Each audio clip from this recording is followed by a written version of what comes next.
It's time to wake up, shake up, and thrive, because people over 50 are washed up, past it, and done. Now, you should also pay attention, because what's happening is going to happen to you, given that the alternative to getting older is a bit more dramatic. Let's find out what Ellen Kocher and Dominique Dahaou have to say about WUSUT. Hello and welcome to the Practical Leadership Podcast, where I interview great leaders and try to extract their wisdom and experience for you to learn from and hopefully avoid making their mistakes. Check out practical-leadership.academy because you want to help your new managers succeed with hybrid or remote working.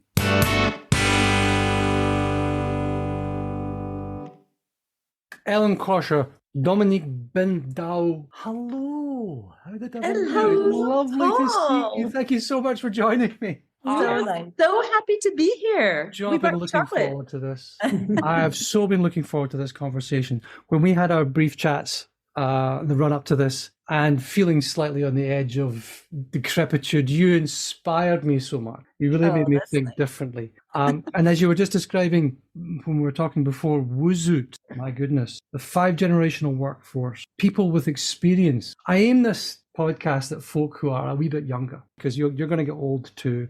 Dominique, Ellen, would you be so kind as to introduce yourselves a little bit? Sure. So I'm Swiss, 100%. Been 30 years in corporate human resource function across the world. I've lived and worked in the US and Eastern Europe, in Africa. Created my first business when I was 25 in Mauritius, and went on and assumed big roles. My last corporate roles was the global head of HR for a 95,000 employees company. So 95,000 good reasons to wake up in the morning and be full of energy and to be tired at the end of the day.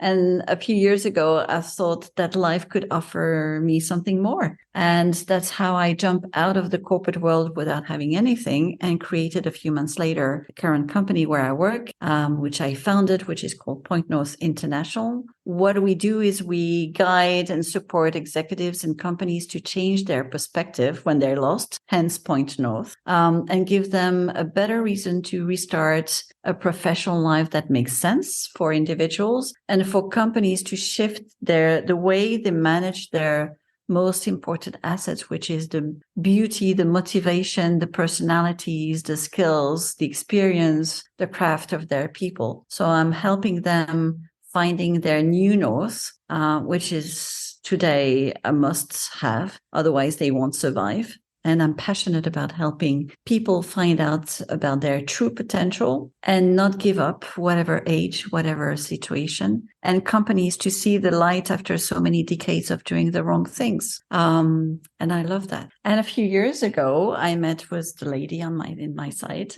and we thought that it could be even more fun doing something together. And that's how we created the company that we have together. So each of us have her own company, and we do have a third one together. And we're having a lot of fun. Certainly are. We certainly are. And I am also Swiss, actually. Yeah, so I'm Ellen. That was Dominique speaking. I'm Ellen, and I'm also Swiss, but I'm Swiss by marriage. I've been in Switzerland nearly 40 years. I came post-grad after having fallen in love with Rome and Italy and Mediterranean food and languages. And my background was in finance. I worked for 10 years in management consulting. And before becoming partner in, at the time, which you remember, Paul, the big 8 firms, and one of the big 8 firms, I was pregnant, had my babies, and I chose to take care of the kids rather than go on to become a partner. And after 3 children and the new home, young life, maybe 4 years, I decided to change my own personal lifestyle. And that began the second part of my career and my journey as a health and wellness coach. So I pursued my training as a health and wellness coach and an expert in workplace well-being. So I did that for an outside company for 10 years. And when I was 51, created my own company. And about 5 years into that company, which is called Wellness, Wealth Plus Health, about 5 years into that company, I met Dominique. And together we were both starting to focus our work on the older generation, the 50 plus. I think older today is going to be more like 80 plus. But anyway, the older generation, the sort of 50 plus generations. And we created together WUSUT, which you just learned, Paul. Can we test you? What does WUSUT mean? What does WUSUT mean, Paul? It means to wake up, to shake up, and to thrive. Yes, that's it. That's Wake it. up, thrive. I absolutely love that. I love it. And I want you to take me through it, but we'll get there. We'll get there. Thank you, Ellen. Thank you, Dominique. Thank you for sharing. So your background's fairly comprehensive, traditional-ish, but not. Right up to the point where you decided to do something different, you know. And I think, Ellen, when you said it there, you decided that you wanted to step into, not away from, because my wife did something very similar. We decided that she wanted to step into the role of, she considers the best thing she's done, which is raise our children. She's done admirably so far, even though they can be rat bags sometimes. It's not her fault, it's my fault. The rat bagginess is mine, you know, all the joy and the glory is hers. And I think, well, I don't want to preempt anything, but I think this is going to be a very special conversation for the people listening here, in that nobody talks about old, and we're not even that old, frankly, when you said you did this when you were 51, and you just announced you'd had a birthday there. I'm not going to ask you because that's rude. Nobody ever does that. But my goodness, if you are joining us on YouTube, you know exactly what I'm talking about, Ellen, right? I just turned 61, by the way. I just You're not supposed to share that. I'm my goodness. Very proud to share that with no problem whatsoever. And I'm being mentored currently. It's one of our feature mums next month. My mentor coach is 79 years old, and she has said to us, you will hear it on her interview, I will never retire. She has never made more money, impacted more people than at age 79. And I agree with you. And I want to just touch on something you said earlier, Paul, when you were addressing your listeners and you said, you know, we don't usually address this older audience. You said to them, but you're all going to get old. And I think that's really, I just want to tap into that, because every single human being will grow old. Every single human being. No choice. We have a pretext where we say, we don't want them to get old. So getting old is grumpy and fuddy-duddy and unhappy, not thriving. We're growing old, stepping into the role, isn't it, Paul? It's just what you said. It's going into something positive. When we see retirees, rather than getting that freedom from work, they have the freedom to work and do what they want and explore and advance. So that mindset, when you said that to people, I think it's a conversation. This is the wake up. This is the wake up. And it's really why people don't talk about it, because there's a lot of preconceived ideas about being old or getting old, and nobody wants that. However, the notion of reaching that point where you're considered old or you consider yourself old, that is totally different meaning and totally different perspective. And this morning I was coaching a client who's looking for a new career, and he's 61 and he's looking for a new job at 61-year-old, and he's expecting him to grow in his career for at least until he's 80, at least, even further. So it's more like starting a new phase of life than reaching an end of something. So it's more starting into rather than ending something. People don't like ending. They like starting. Recently, I read something. I don't remember if it was McKinsey or who wrote, but it's, if we consider the post-retirement phase a career phase, we think of it differently. You think of it as a career phase. You've got the beginning of your career, the middle of your career, the end of a certain job, but then the beginning of a next career. If you think of it as a career phase, we just might conceptually do something different with it. Career phase rather than a life phase, because retirement is, well, it's all over. All the important stuff is done. Because I think we do tend to conceptualize that work is the only important thing you've got. Right. And not getting old, aging, but not getting old. Well, actually, what's the alternative? You know, happy birthday. Well, what's the alternative? How do you, all right. WUSUT, wrap in WUSUT here.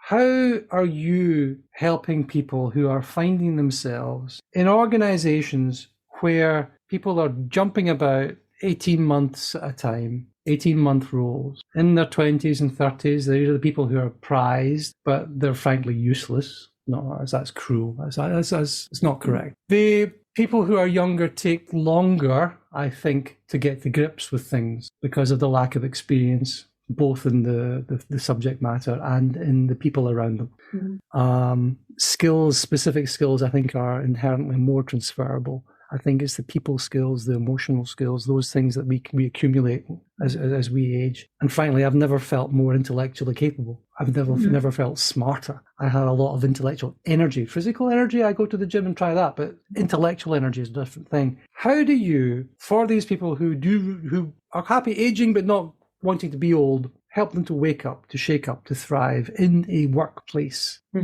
where there are so many different generations? Yeah.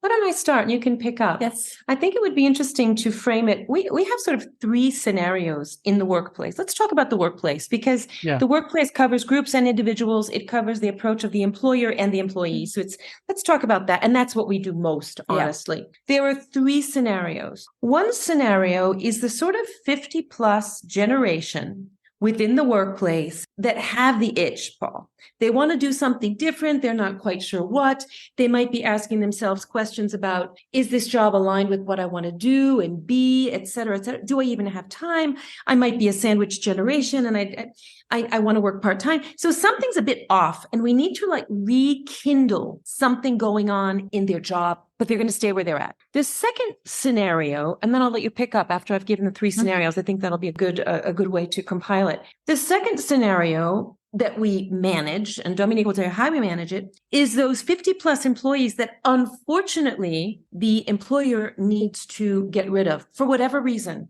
And there are certainly good reasons. Now, I would put a little parentheses around that. Sometimes maybe they're not well thought out. We will agree with you on the emotional, intellectual capacity of the older generation. But it can also happen that we need to clean house a bit and get rid of some people. That is a generation. We do a lot of outplacement work. We help those people in the next step of their life outside of their current job. And the third scenario, and we're about one third in terms of the work we do in the workplace. The third scenario is preparing employees for retirement. And that tends to be more the 60, 65-year-olds, 67-year-olds. They're going to be leaving perhaps a corporate life of 35, 45 years, and now they need to reinvent something. And those are the three scenarios that we really work mostly around. Would you like to explain how we do it? Yeah. So if we take the first category of people, those who they're not unhappy, they're not bad enough, or it just doesn't work the way it used to. But they don't know where to start. They don't know whether it's just them or somebody else. So it's a lot about putting them together with similar people in the same organization, but potentially, or across organizations, but helping them clarifying what their true brand at work is and getting the nuggets of everything that they find normal because it's been part of their life. So it's the skills, the talents, the strengths that they have, for them doesn't look any different from other. So it's to raise that awareness and to help them talk about it, branding into something that makes sense for the organization, and also learn how to network within the organization and do that in an authentic way so that they can really associate their background, their skills, their talents, their strengths with adding value to the organization. It's also to raise their curiosity of what's going on in the organization, because very often they've been siloed in a department. And what we've also noticed, we've got quite a few situations where we've learned in the company, as of 50, we don't train anybody anymore. There's kind of like already on the way out. They don't reskill them as of 50. And we're so surprised to hear that. So we kind of nudge the employers to reskill them. They've got another 15 to 20 years of valid, available, motivated, as you said, emotionally stable years to be productive. And we've noticed, so that's one of the things that we nudge on the employer side in that situation of the adding value, adding value to the organization and valuing themselves too.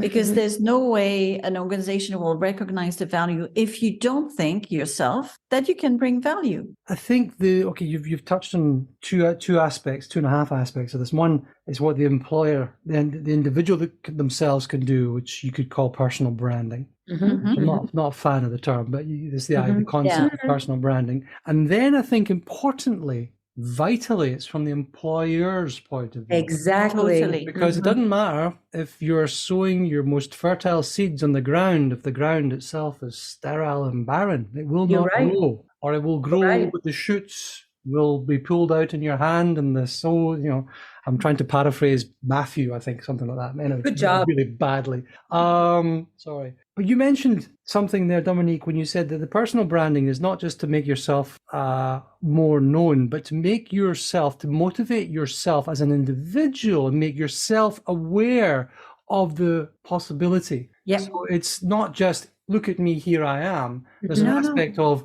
what is out there for me to do. Yes, and pragmatically, do you want to explain, like, understanding our strengths? To get really pragmatic, we look at what are their values? What are their strengths? What are their competencies? When's the last time you did a personal strengths assessment? I'm just asking you, Paul, who had just had a birthday.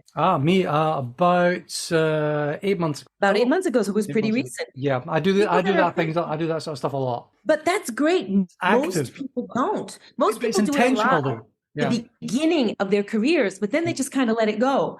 But our strengths change throughout a lifetime. I agree with you. The word branding or marketing is very often not well used or badly understood. But when you think about value and impact, which as we grow older, we see people that are more and more motivated and enthusiastic about making an impact. So when you do the translation between this is where I'm strong at, this is what motivates me, this is my background, this is my experience, how can that help my department, my organization, my clients? Sometimes a lot of people say, well, this is where I'm good at. And I ask them, so what? How do you transfer what you know, what you're good at, into value? How is that going to help the organization, the department, the clients? I'm good at so that you get this. The so that is very often missing. They say, I'm good at that, and help yourself. Find out by yourself how it can help you.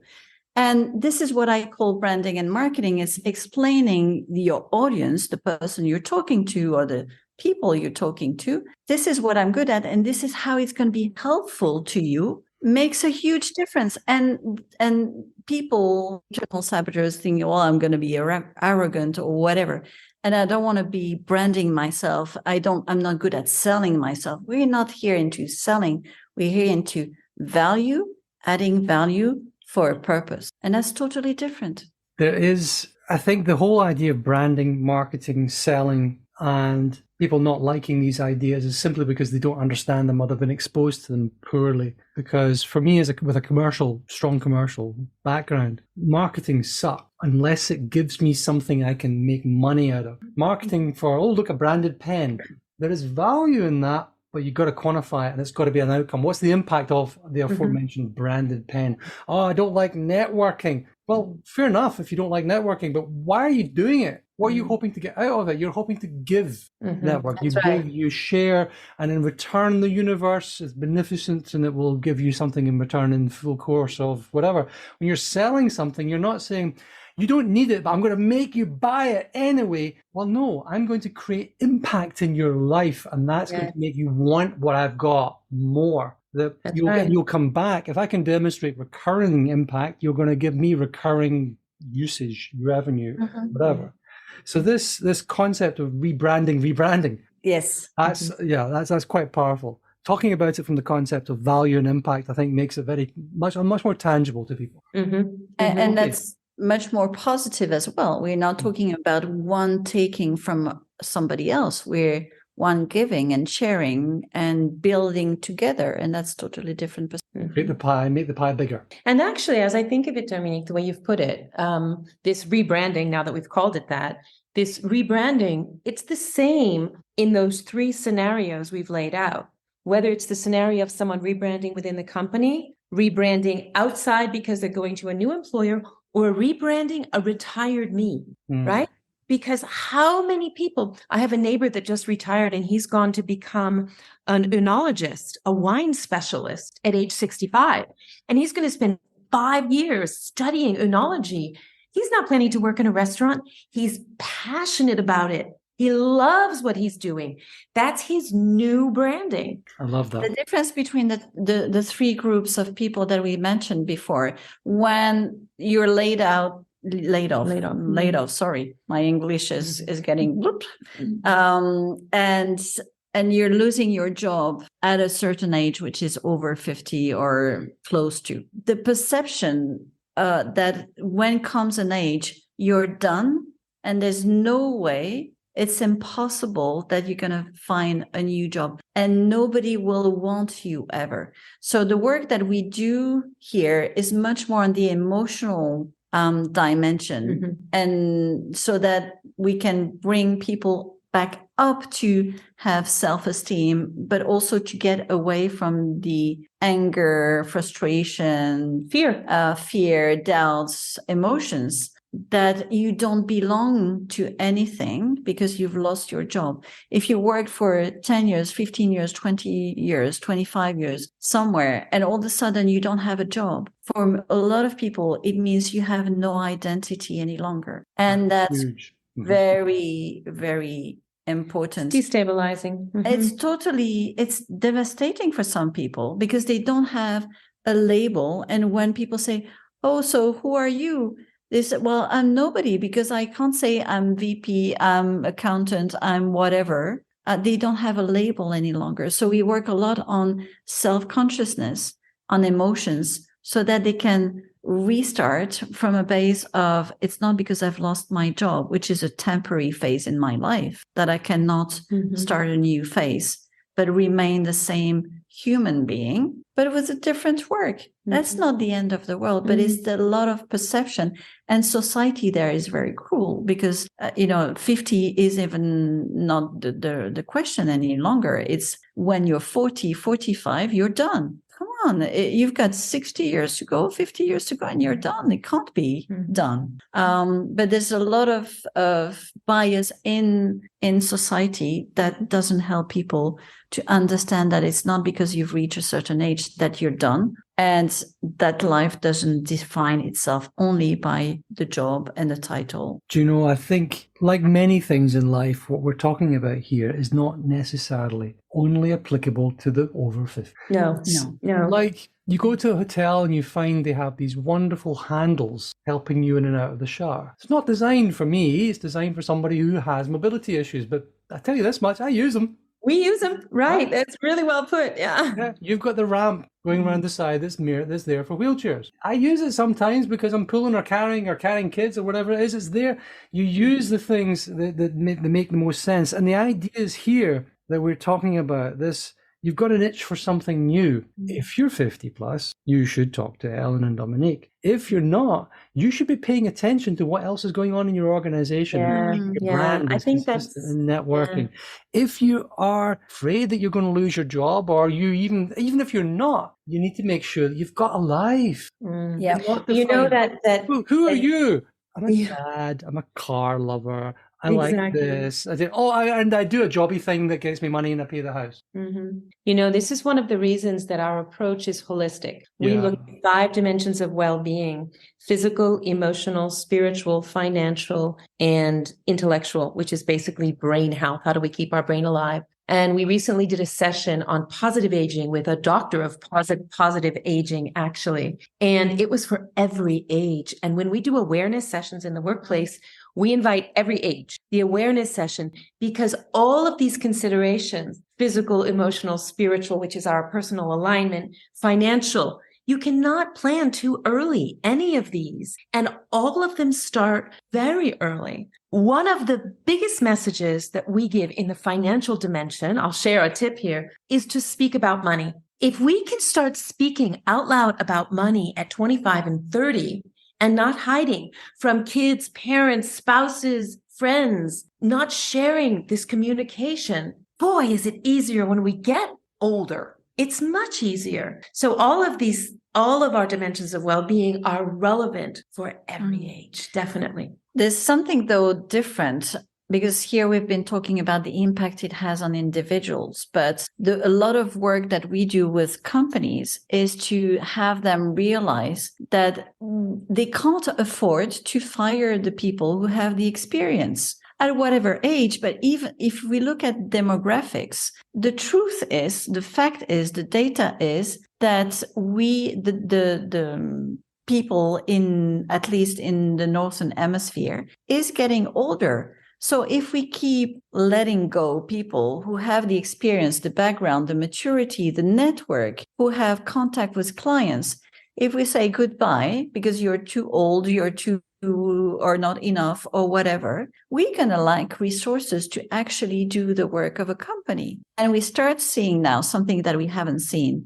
before, is that companies are closing doors, not because they lack clients, not because they lack finances, but because they lack competent people, which they can't find any longer because they haven't switched into, we may need to call back people who have the experience, are hardworking, are loyal, they're mature, they know how to do stuff. And it's not because they're 55, and they're willing, and they may even 70, need to work, or need to work. And companies will not have the luxury to do without them. So they better know how to manage that older generation, because they will become more and more the employees or the consultants or the people who will do the work so that the company can survive. And that's a truth. It's a fact. It's not being nice with people, is to be intelligent in terms of business savviness and strategically think about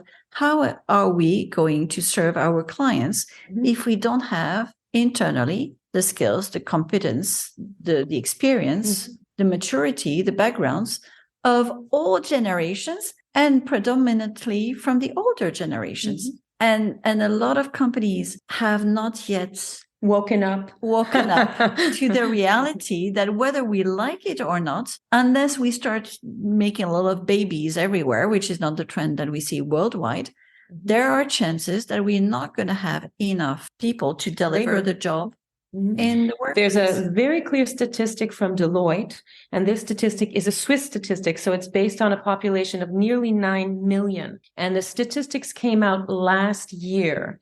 If all retirees retire as expected at 65, by 2030, we will need to import 300,000 workers out of 9 million. So import it extra to make up for the younger generation that is not as large as the older skilled generation. We will not have the people we need, even though we have an incredible amount of immigration.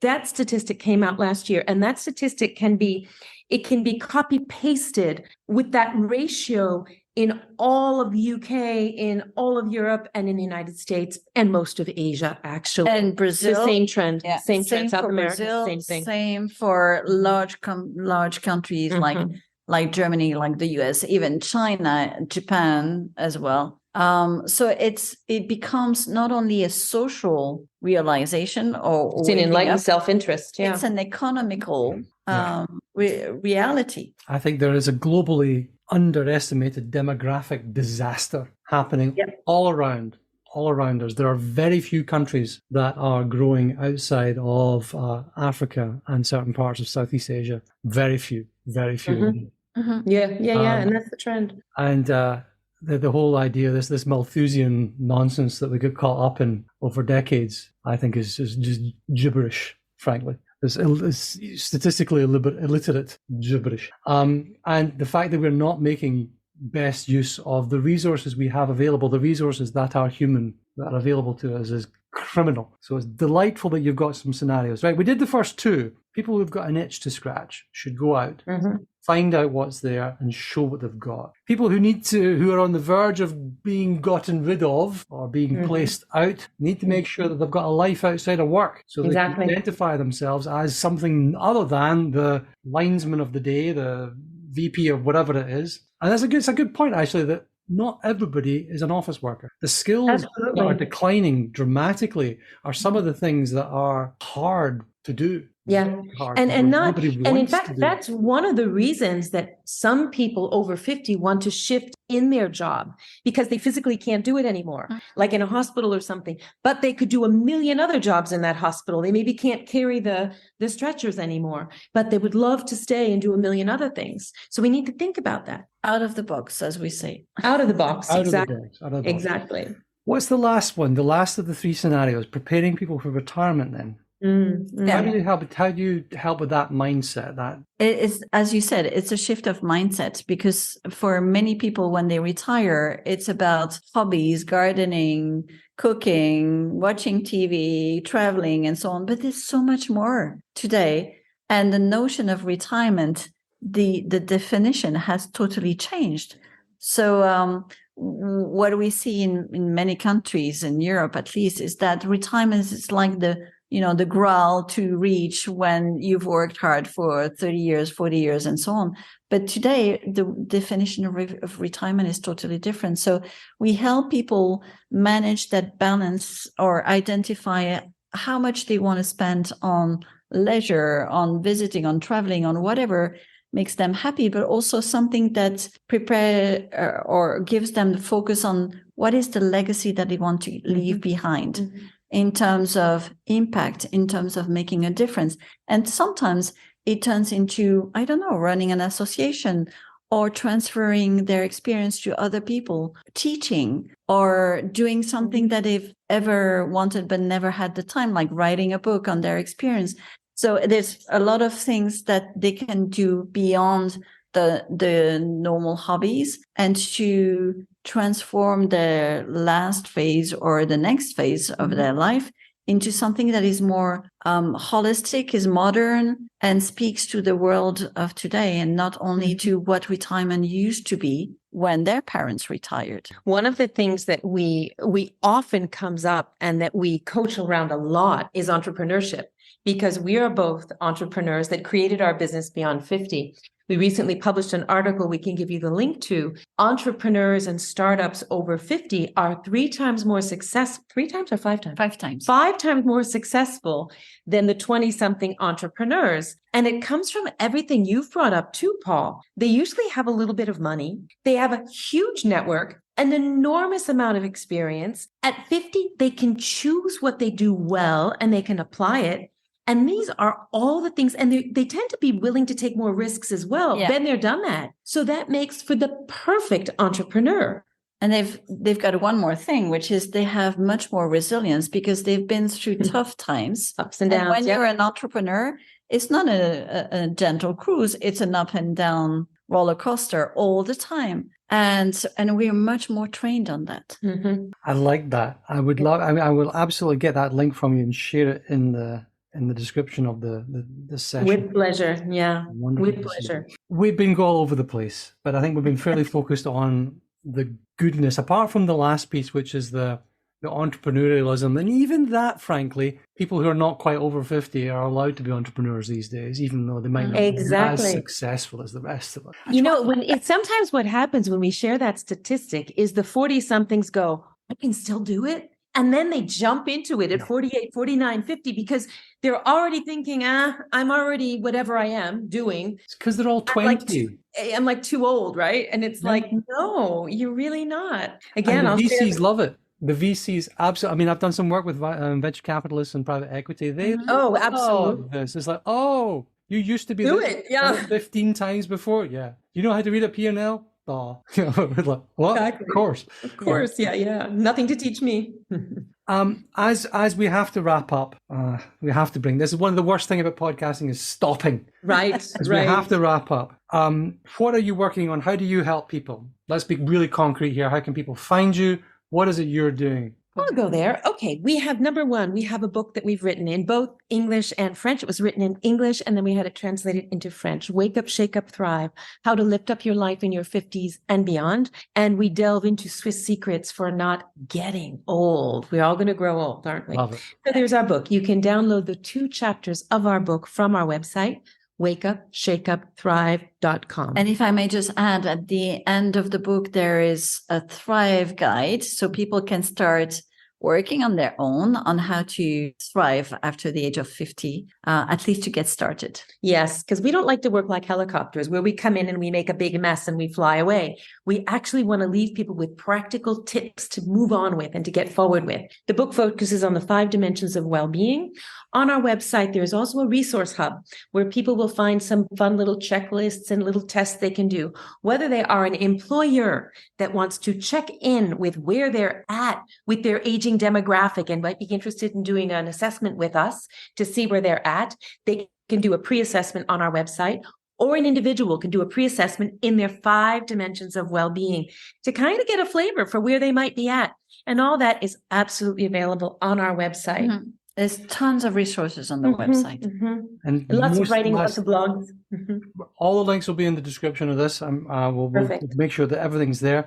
And lastly, talk to me very quickly about mums over 50. What's this? Go for it. So as we are approaching May, the month of May is the month when we celebrate moms. And that's the case not only in Switzerland, but over Almost 60 countries. 60 Yeah. countries in the world. So we are going to celebrate moms by interviewing 4 great moms who are also successful professional, either entrepreneurs or corporate people. From all over the From world. all over the world, from the US to Europe to Middle East. And we are interviewing them during half an hour, 40 minutes, something like that.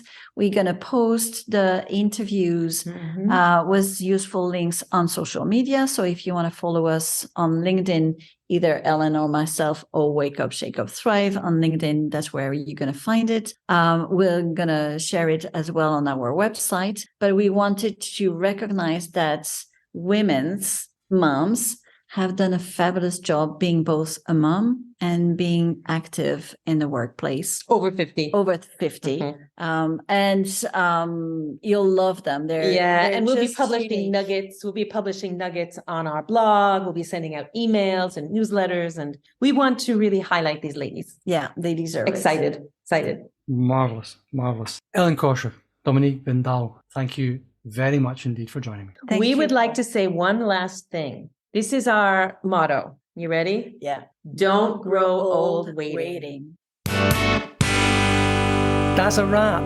Thank you for joining me today. Your homework is to leave your 5-star review, and please, any comments you have, you really help me to improve every day. And it also helps people to discover me online. You should check out practical-leadership.academy because you want to help your new managers succeed with hybrid or remote working.